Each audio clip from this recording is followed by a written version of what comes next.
Hey everyone, happy 10th. Hello. Good morning. Good Oh, morning. I mean,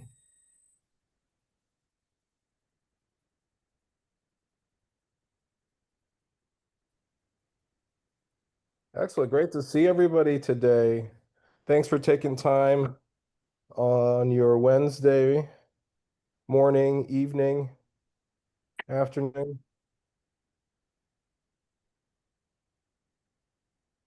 Happy to see everybody.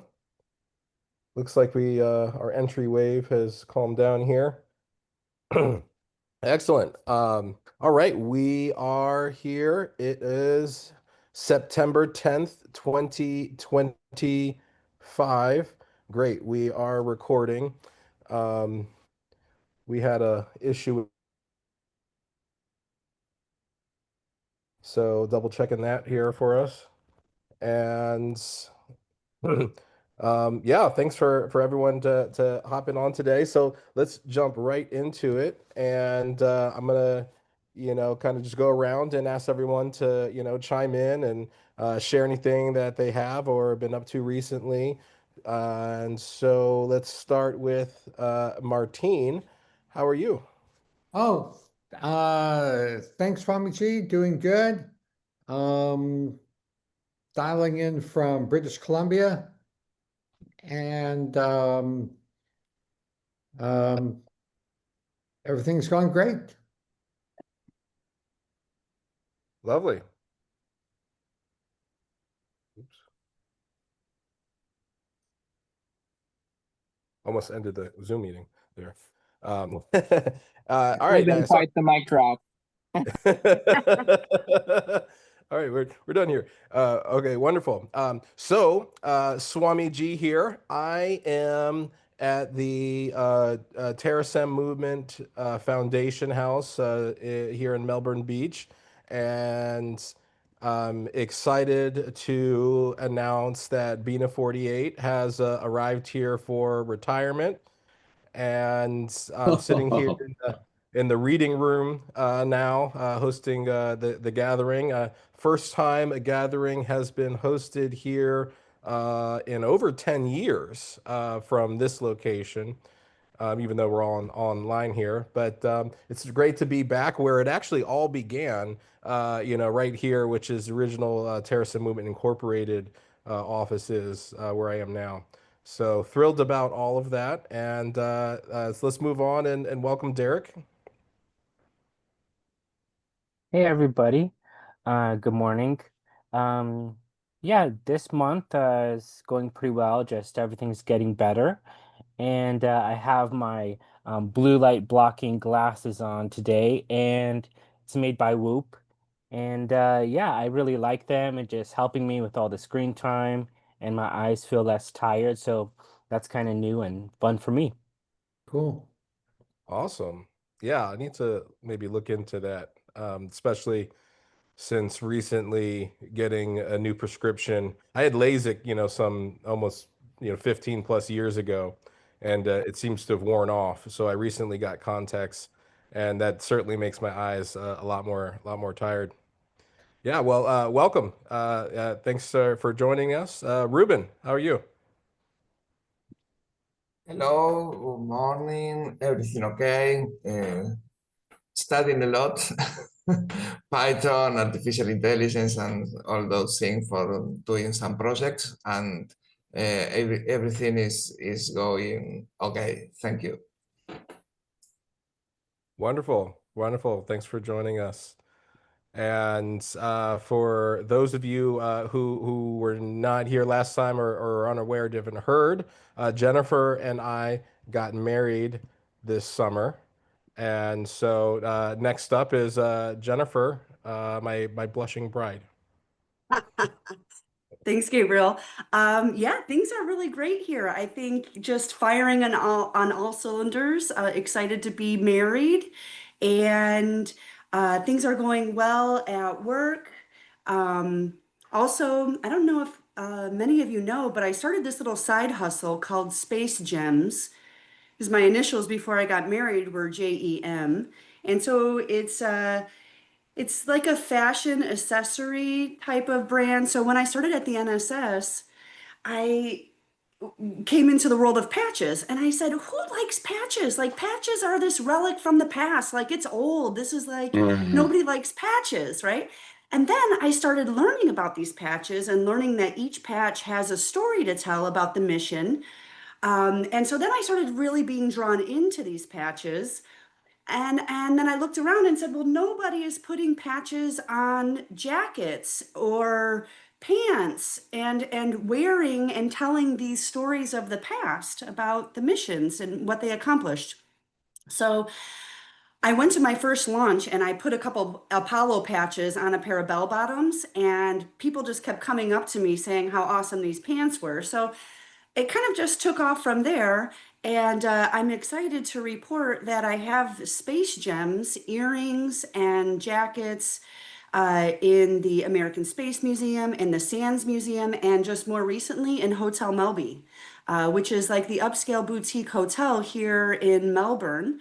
And so super, super excited about that. And I just feel like really creative. I am like finding my creative self again and starting to do Instagram. I haven't posted on social for probably 10 plus years, maybe just here in like one or two posts a year or something like that. So just getting really excited about the creativity in designing posts and putting them to music and things like that. So all in all, everything is going super well here. And Gabriel and I next month will be seeing you guys from Ecuador. So for our birthdays, our birthdays are just 5 days apart.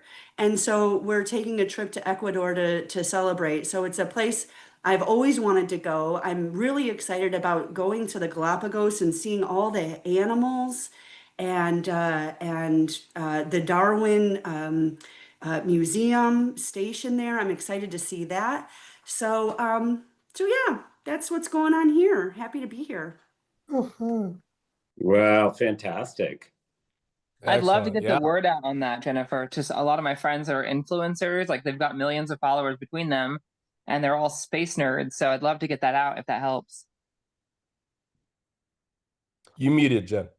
Sorry. Yeah, that would be great. I'm also doing custom things. So I'm thrifting. I'm thrifting and recycling, upcycling, space gemming, space blinging, jean jackets and skirts. I'm putting like space panel fabric on the jackets, and women are coming up to me and saying, "Oh my gosh, I have all these patches and I don't know what to do with them."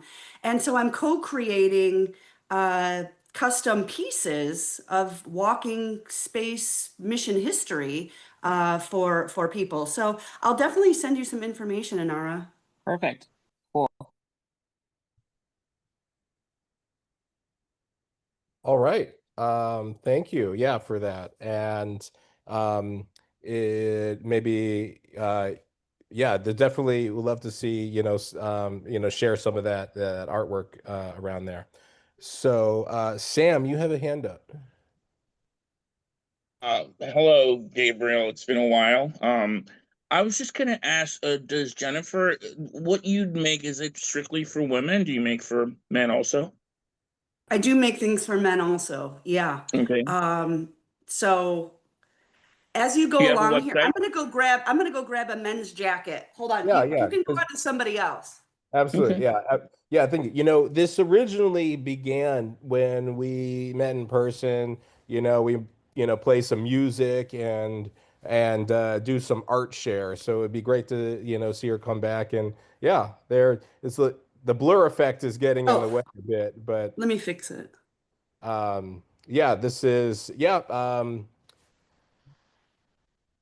designs of all kinds.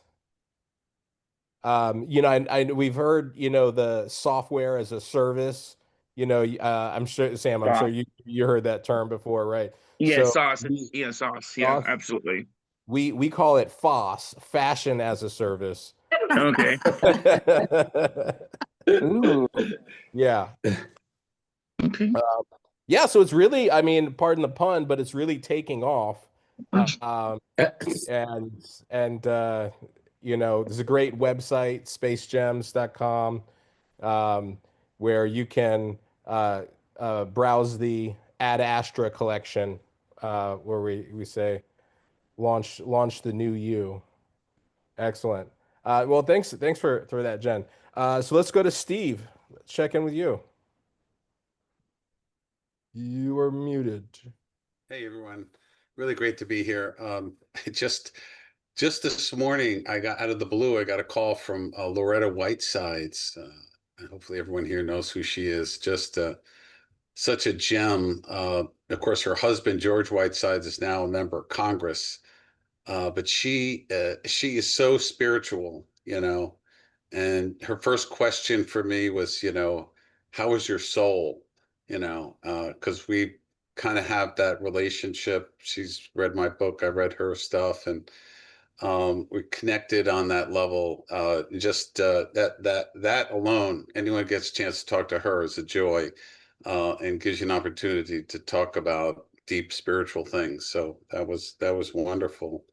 But otherwise, for on the wonkier side regarding space and the Beyond Earth Institute, next week we have not one but two webinars coming up. One is on food in space. How are we gonna, how are we gonna feed people up there? What is the, and we've got an interesting panel there. And then on the very wonky side, we're doing a second webinar on some of the recent changes that are going on in space policy in Washington, coming out of the White House and coming out of the space agency, especially as they relate to human access to space, particularly the commercial space station program. But we'll have folks on there that you may know: Jim Muncie, Courtney Stad, Charles Miller, and wonderful Bhavya Lal, who was an associate administrator of NASA up until this year. So yeah, that's among all kinds of other fun stuff. That's what's keeping me busy. Wonderful, exciting. Yep, definitely watching everything going on with Beyond Earth. You look very well, Steve.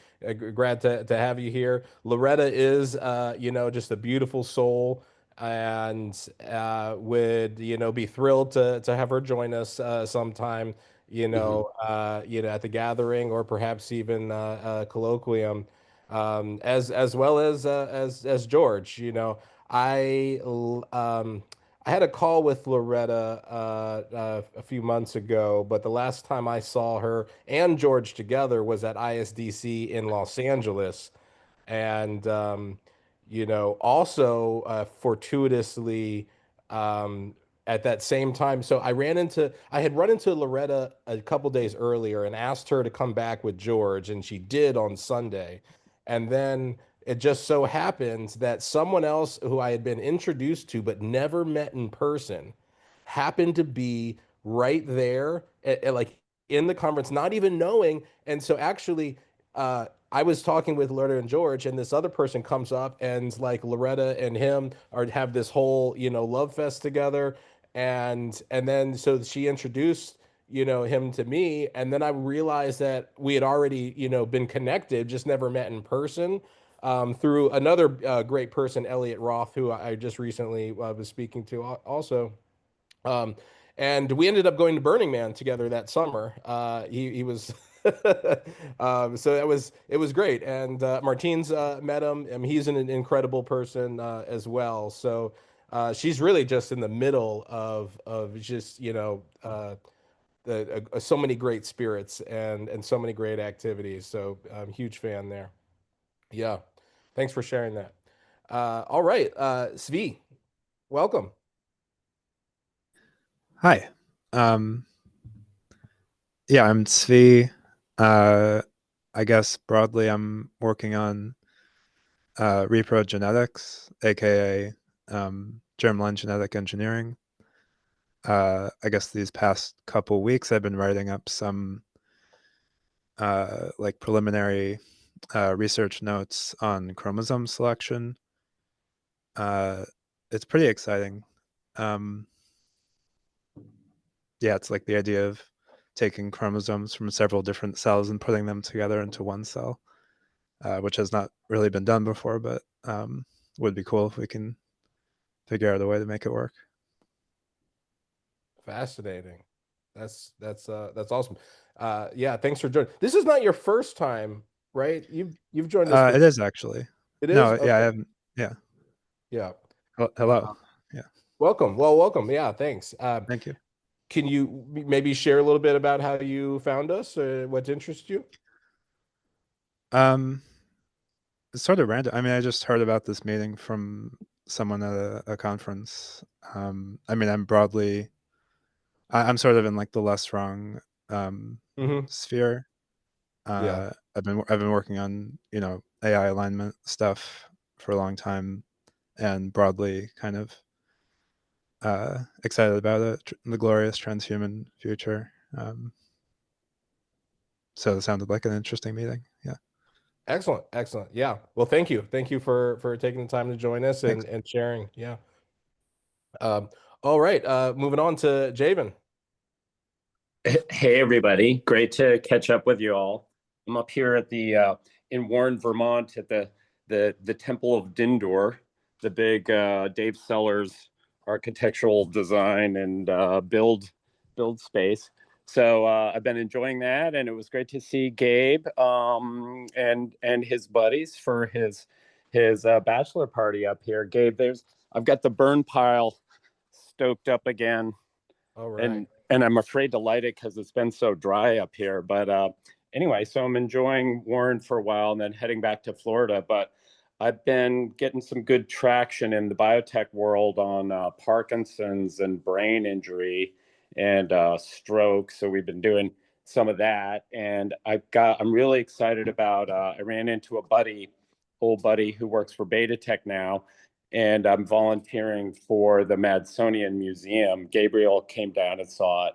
It's called the Madsonian Museum of Industrial Design in Warren, Vermont, right on Bridge Street. It's very funky, and architect Dave Sellers, who designed all this, got it started. But anyway, I'm excited because my old buddy's gonna let us take a 1/5 scale model of the Beta Tech Alea aircraft and display it down here at the museum. And he's got several of these. So I want to do something with the Floyd Bennett Field Aircraft Museum in New York City, because it's like it's very underused. It's a national park. And so anyway, having fun hooking up the biotech world in Vermont and the museum stuff. Lovely. Lovely. Gabriel, do you mind if I jump in here for a second? Absolutely. Yes, please, Steve. Yeah. The one thing the biggest news I have actually for this group is that Martine has graciously agreed to be a speaker at the Beyond Earth Institute a symposium in February. So we're really super excited about that. Thank you, Martine.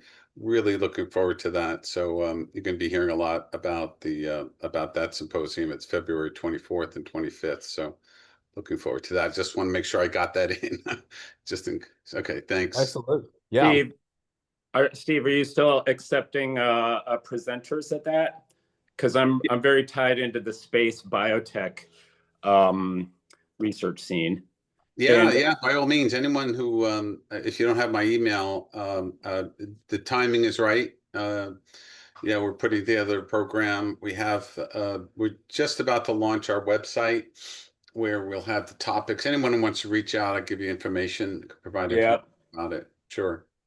Yeah, that'd be great. And then for everybody's benefit, if you want to check out the Health Span Action Coalition, led by Bernard Siegel in Florida. It's based in Wellington, Florida, and it's really between David Sinclair and Bernie Siegel and HealthSpan. Those are the top two longevity resources perceived by the world and the Google stats and things like that. But anyway, so he's an advocacy group and can they lobby for stem cell laws and work with CERM and all that stuff. And there's a huge crossover with space because space accelerates aging. And it's a very vibrant little community to talk about space health. Great, great. Yeah. So, yeah, thanks everyone for sharing. And please, I encourage you to, drop links to, your projects or what you're doing, because one way that just helps share it with everyone else. But also, what I try to do when I go and I post the recording, I'm trying to add cards to the recording. So as we're talking about this, if someone was to be watching this recording on YouTube, whatnot, I can add this card and it'll pop up. And so like as Steve's talking about Beyond Earth, I hope to be able to kind of add a little card so someone can click, that like on the recording or like see what it is. So please feel free to Okay. do that. And that works great. And especially if it's kind of timely in line with when it's being talked about, it makes it easier for me to add that content later. So yeah, excellent, great, and very excited. I mean, we have been doing this monthly gathering for 20 years. On this topic, and that's wild to think about. But now, everybody's having this conversation one way, shape, or form or another, right? And so there are people, coming in it from a space habitation migration perspective. There's people coming at it from AI. There's people coming at it from, biotechnology, and we're all, here to come together to share and understand how all of these things are advancing our human condition. So thank you for all the great work that you're doing and being part of our movement to evolve. So Ivan, let's check in with you. Yeah, hello. Yeah, so basically, yeah, definitely great to be here to see you all. And yeah, I'm connecting from Berlin, and everything's going pretty well here. Lovely, lovely. Thank you. Yep. And yeah, it's great to see. So we have, nearly 20 attendees today, which I think is the most we've had for a gathering, a virtual gathering, together. And some of you are here from the first time. Some of you have been regular attendees for years now, and that's just great to see. The movement coming together, the topic reaching more and more people, and all the developments that we have to share with that. So let's go on and welcome Angela, the polymath. Hi, everybody. Jen and Gabriel, congratulations on your wedding, your marriage, and also the Space Gem stuff. I'm proud to say that Lily and I are holders of a jacket and some bling that we got in Orlando a few months ago at the Space Development Conference. On a personal level, my update is after trying really to start my own little business consulting firm, I've realized I prefer to work in a larger organization. I hate being alone as much as I am, and I don't like the lack of predictable income. So I've started applying for jobs. I'm looking for jobs. I'm really hoping to be able to leverage the polymath, the leadership training and the innovation work and the assessments and stuff that I built, but in a larger boat. I'm tired of being a one woman show with a bunch of part-time international VAs. It's too lonely. And then on an intellectual level, what I have been thinking about lately is collective consciousness. I believe that consciousness is a phenomenon of the physical world that exists and that it decentralized and it's experiencing itself from multiple perspectives. But I also think that there's a desire to integrate, to become more integrated, and maybe even at a cosmic scale. So the thing I've been thinking about, and the way I felt for many years, by the way, is that a lot of the phenomenon we think of spiritual woo-woo may be explainable by technology.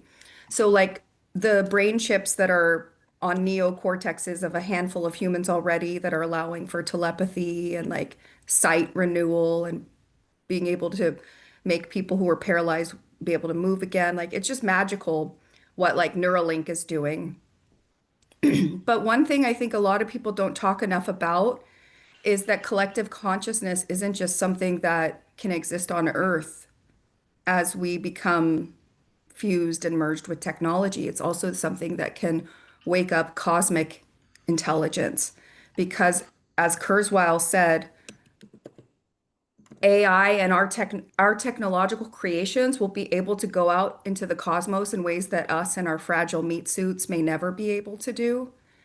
And we'll be able to terraform planets and interlink them to the web of shared consciousness.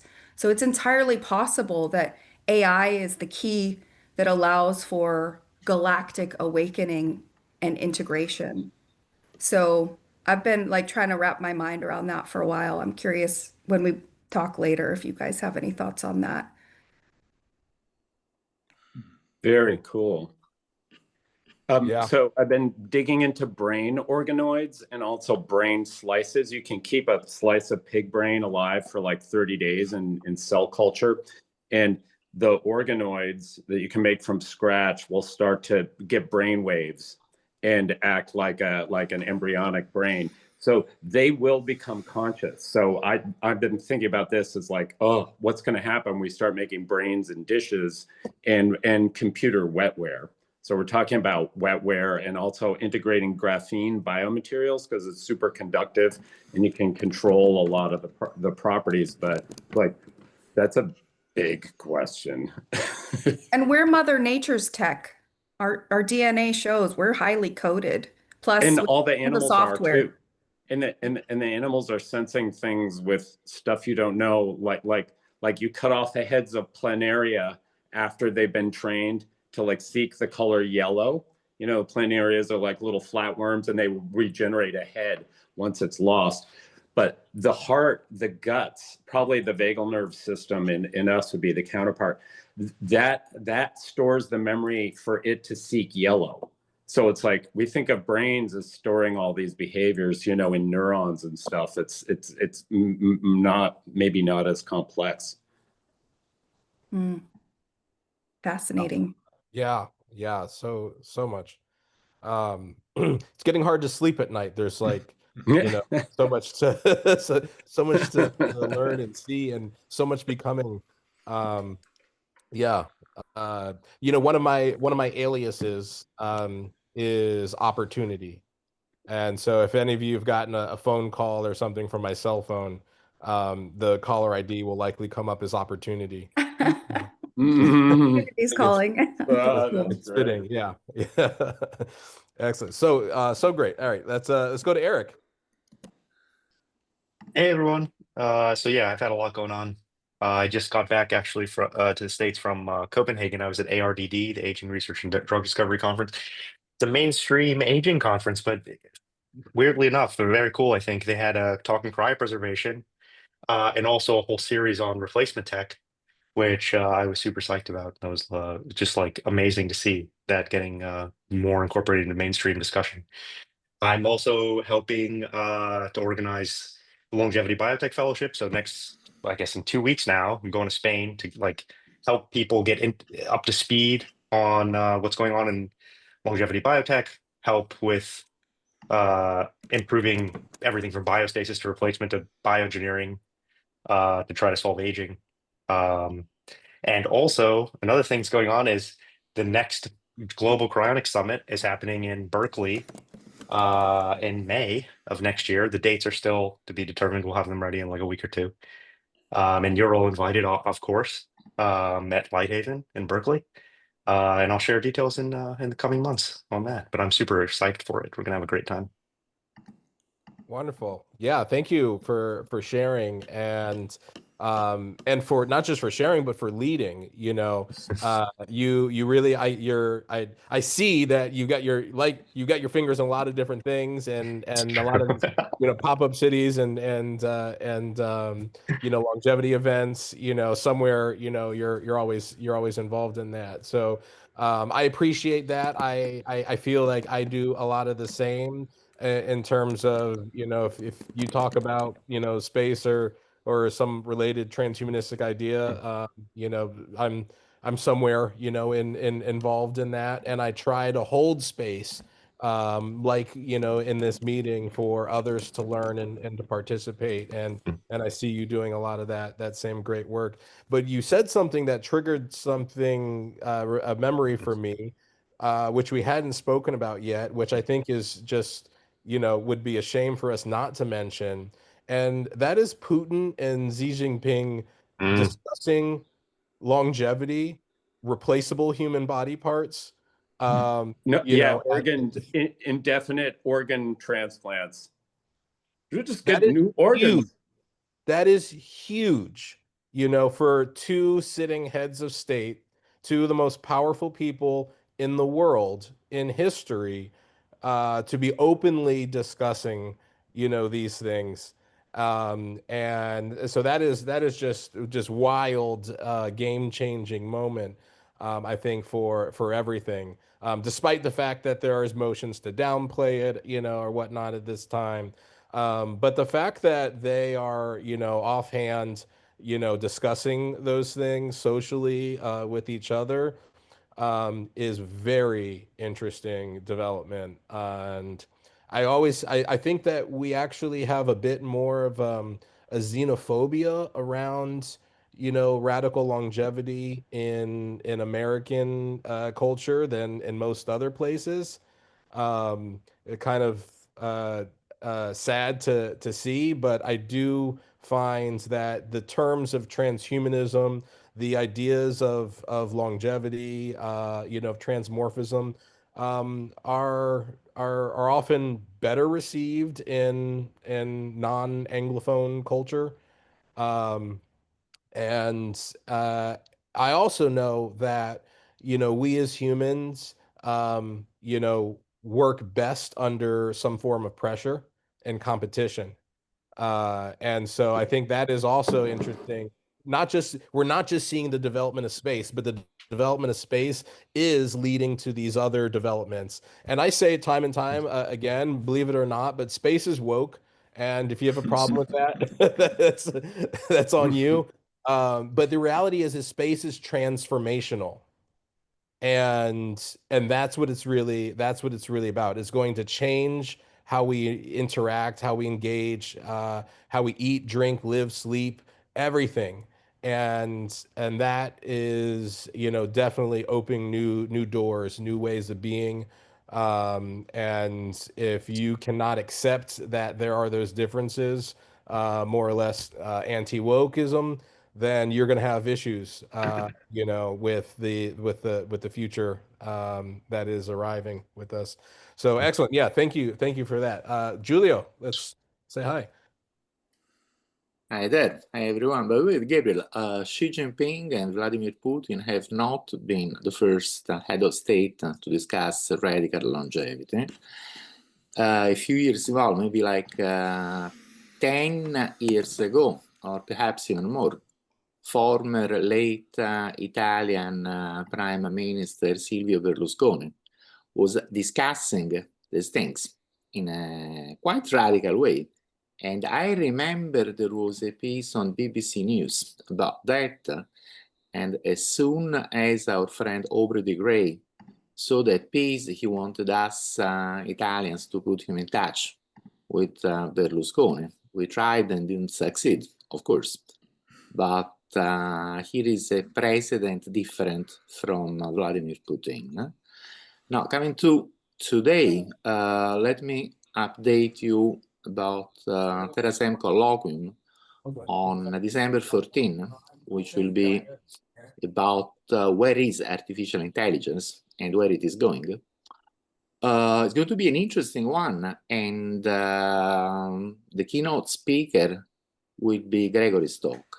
I don't need to tell you who is Gregory's talk, but I'll just tell you that he has a very good, but really very good, underlining very, very good new book about artificial intelligence and its impact over the next few decades and more. And that is really one of the best AI books I have been reading recently. I have been reading a lot of them. I cannot tell you much about the thesis in the book because it hasn't been published yet. He has only shared the draft with a few people, but we'll be discussing that on December 14, and it's going to be very interesting to listen to. Now, staying on the AI theme, I do resonate very much with the sentiment that Angela was expressing, that AI will be very instrumental in our space expansion. We discussed all that at the last Terasem colloquium.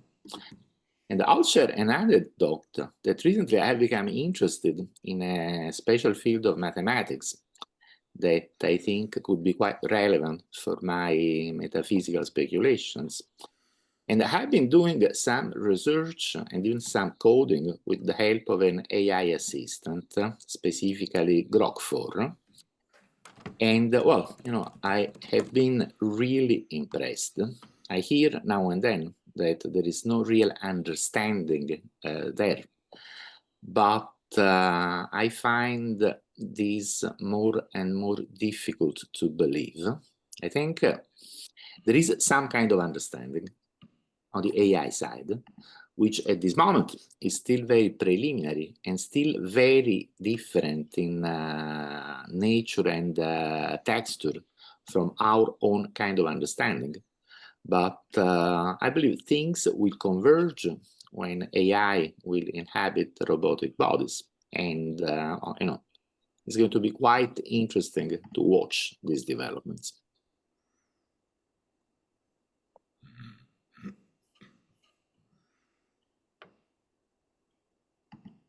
That book sounds really great.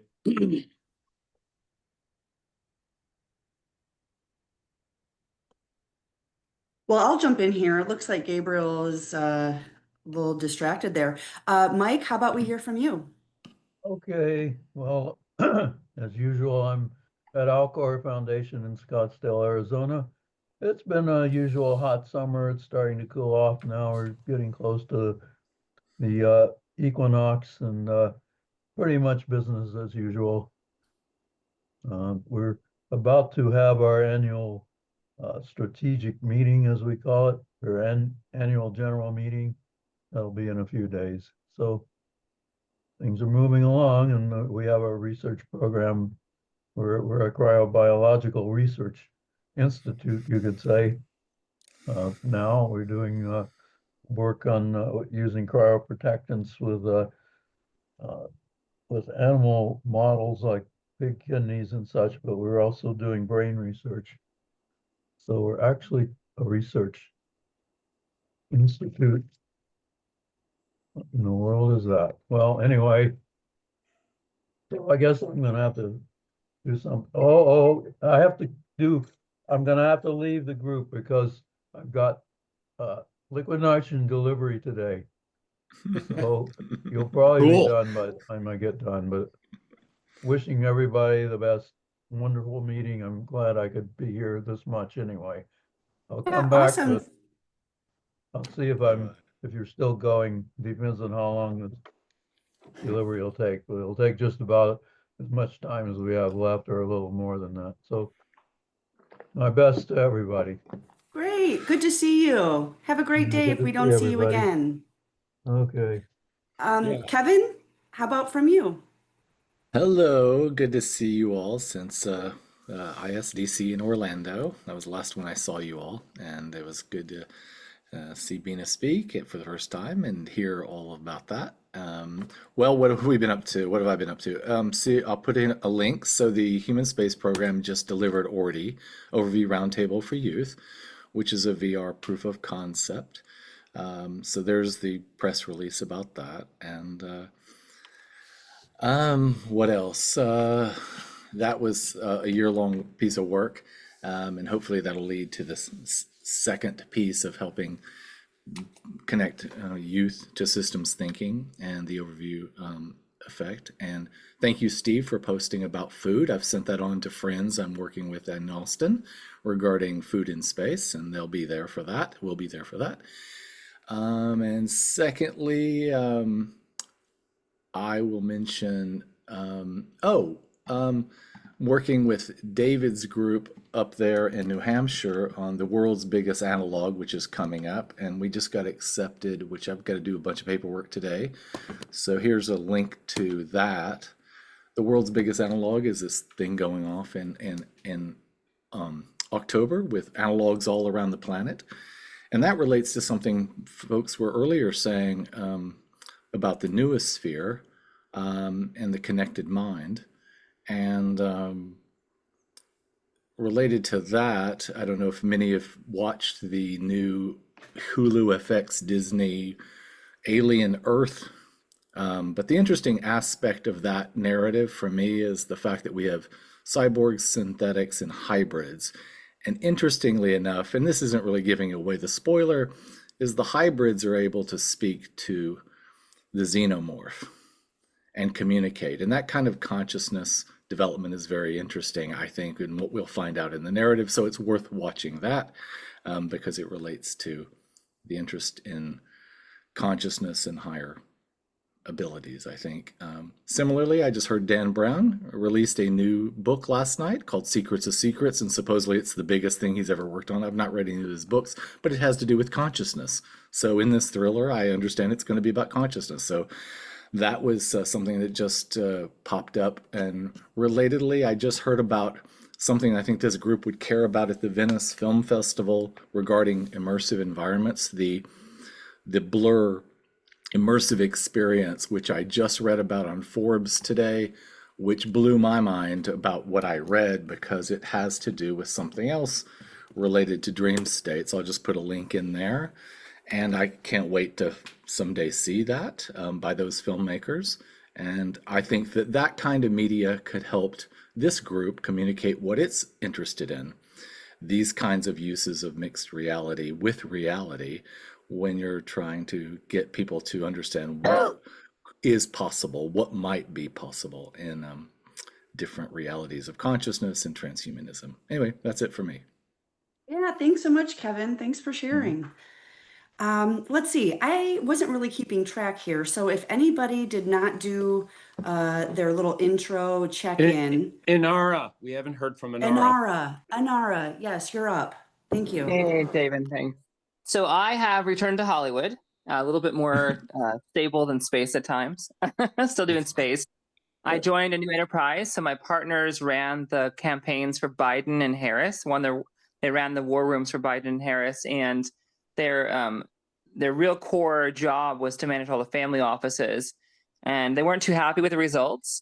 So basically the pitch was, well, instead of doing ad campaigns for $80 billion, give us a fraction of that and help us buy Hollywood. And they said yes. So we're working with George Soros, 100 family offices, Ava Longoria, Leonardo DiCaprio, the creators of South Park, and we're pretty much taking all of it. Cinemas, distribution, studios, you name it. So the 5 films we have in production right now, it's 5 A-list films, and we're basically pushing them through our model, which is going to be very different. It's all direct to artist funding. So all of our backers are going to be funding the writers, the directors, the actors, the camera people directly. And we're building out a crypto studio foundation for this.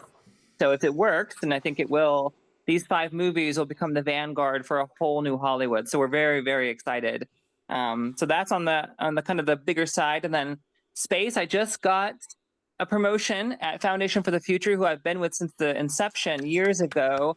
I'm now the executive director of Foundation for the Future, which is an organization founded by an ex-CIA agent, Tim Chrisman, who decided we needed a workforce pipeline, a workforce public-private partnership focused in space to be really the public works in space. So I've been a long time backer, and now I get to helm that organization. Super, super excited. Wow, that's incredible. Congrats. Good for you. Thank you. Yes.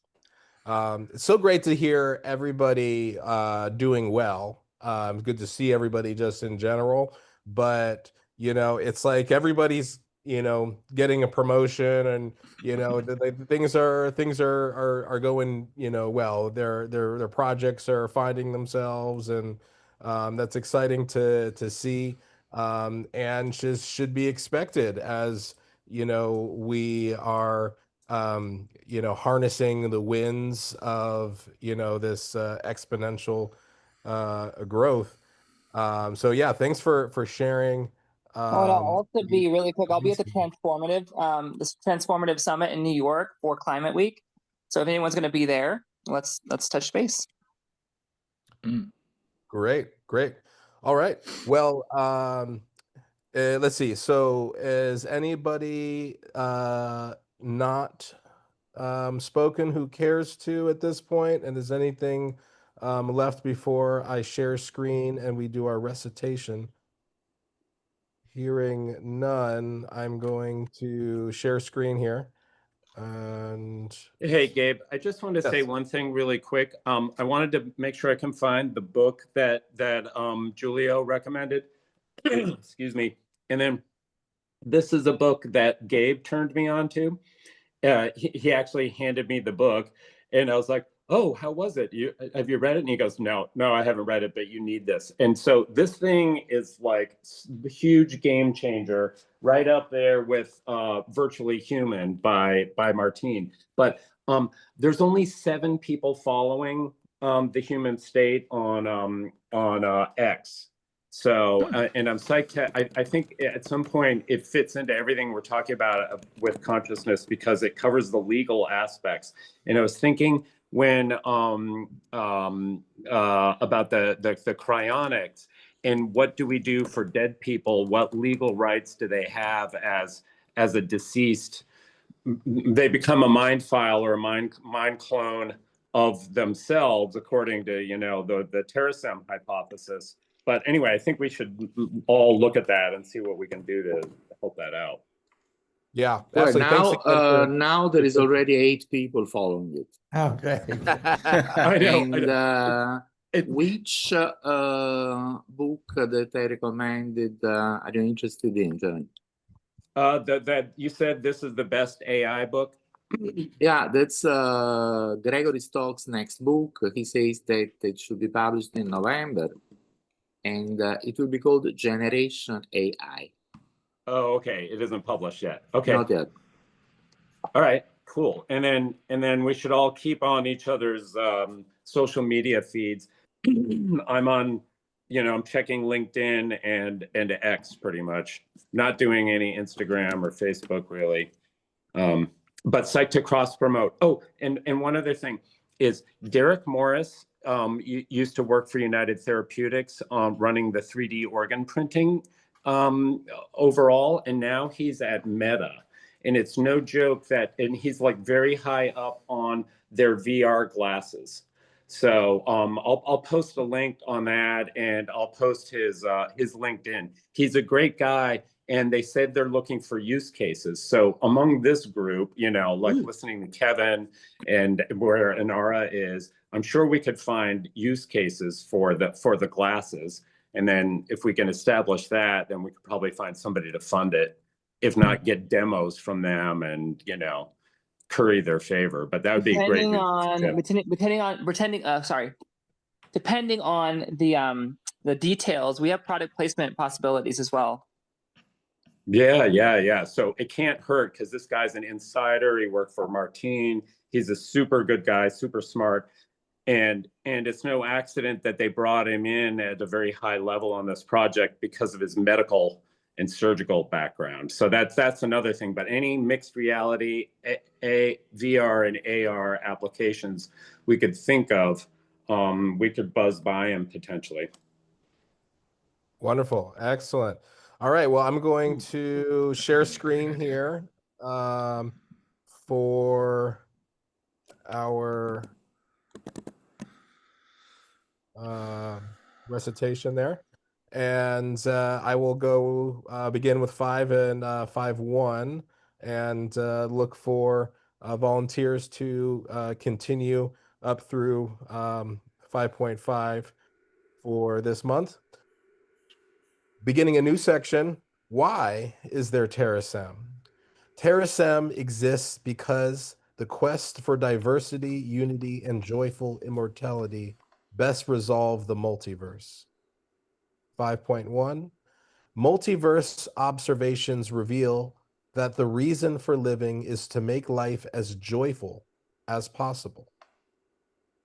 Ratio maximization of joy and happiness to pain and sadness is best for all.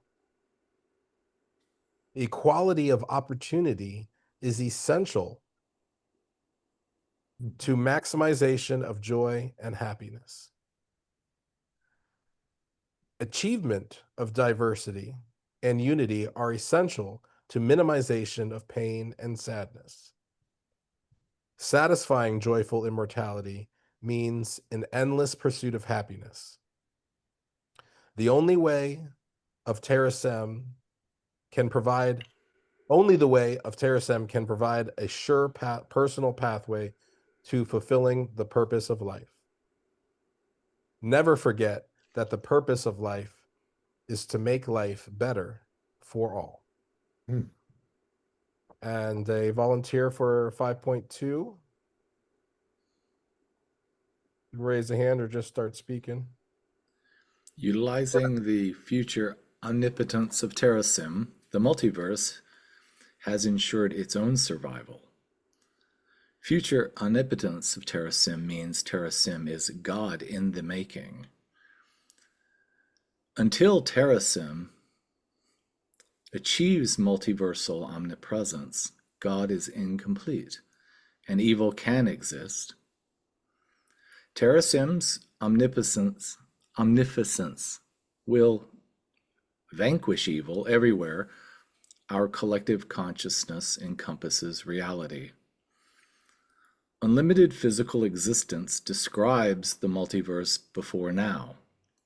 Unlimited consciousness existence describes the multiverse after now.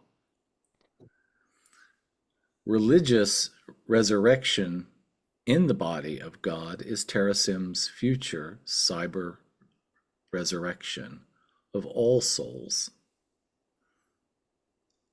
Exponential creation of all-knowing, all-powerful, all-good Terasem is equivalent to maximizing joy as life's purpose.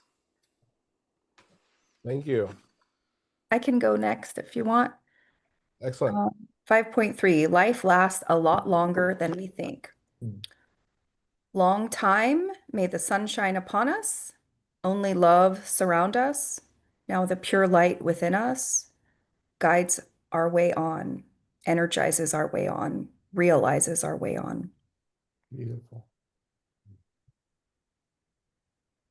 I'll read this one if you want. Great. Yes, Anar.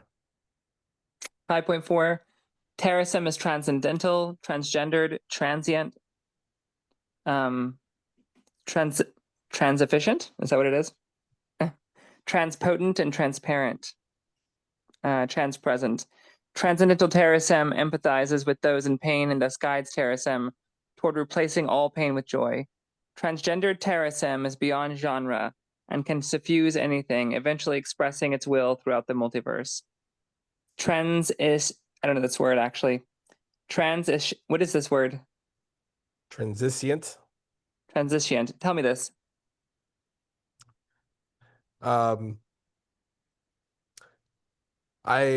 would go to the glossary. Glossary for the definition on transitions.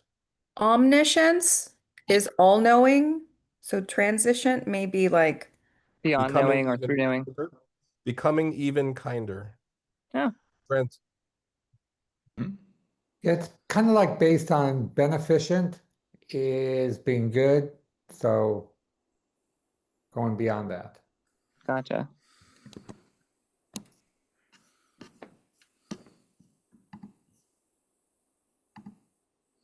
.4.3. Transient Terasem knows much now. but will eventually become omniscient to ensure multiversal connectedness. Transificent Terasem can do much good now, but will eventually become omnipotent to ensure multiversal goodness. Transpresent Terasem is widely present now, but will eventually become omnipresent to ensure multiversal survival. Transpotent Terasem is powerful now, but will eventually become omnipotent to vanquish multiversal cruelty.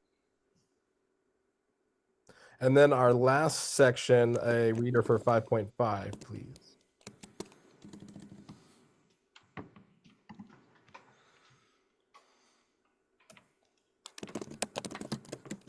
Ivan, yes, please. Instinctual survival also applies to the multiverse, and the result is Terasem. Randomness spawns rationality because it succeeds, and success is self-perpetuating. Expect consciousness to emerge from rationality because it empowers survival. Spatial diversity is essential to survival because any one place is vulnerable to random destruction. Unity of diverse consciousness can exert protection across space and time. Life is purposeful, death is optional, God is technological, and love is essential. Train up a diverse, united, and joyfully mortal consciousness, and it will rejuvenate the multiverse. Excellent. Excellent. And that concludes the recitation for today, September 10th, 2025. Also, the Terasem Day of Obligation. And so today, is a day that we may, commit to a fast, perhaps a binge, a walk, something that is a ritualistic obligation to your path of Terasem. For each of us, in our diverse journeys, it may be different in our capabilities or interest. But of the two observance days, we have 4 quarterly holidays. 2 of them are Seders, and then 2 of them are observances. So we are in the observance arc with the day of obligation, and then in December we'll have our day of transcendence. Whereas in March, we'll have our Freedom Seder, in June, the Nature Seder in there. So we are coming right up to the top of the hour. We had just a great conversation, so that doesn't really leave us much time to discuss the where is Terasem. Oops, hit the table with my hip for today. But I did bring with me the Universal Truth cards. And so as we end, I want to grab one of these and give a final reading for us to meditate on. So as I do that, I'm going to ask everybody to get comfortable and find your breath, a nice deep breathing state, at least 3 seconds in, hold it for an extended second or two, and then as slow as you can, release that breath and continue that pattern.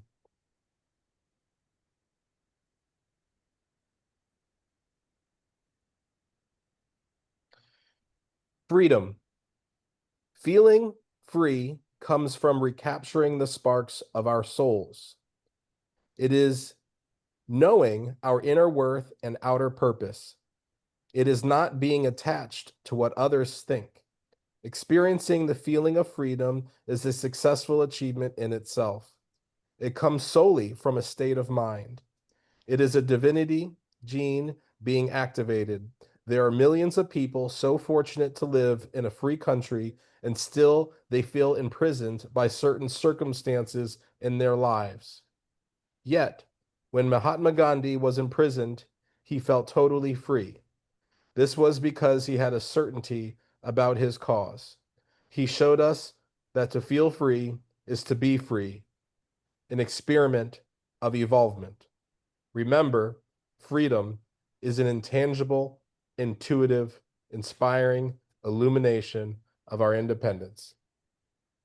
And with that, it concludes our Day of Obligation September 10th Satsanga. Thank you, everyone, for being a part of the conversation and for advancing the movement of Terasem. We look forward to seeing you next month at the graduation, as well as on Discord and in all the other many different places where our interests will lead us to cross paths. So enjoy your day. Thank you for spending the time with us, and onward and upward. Bye, everyone. Thank you. Bye-bye. Bye. Bye.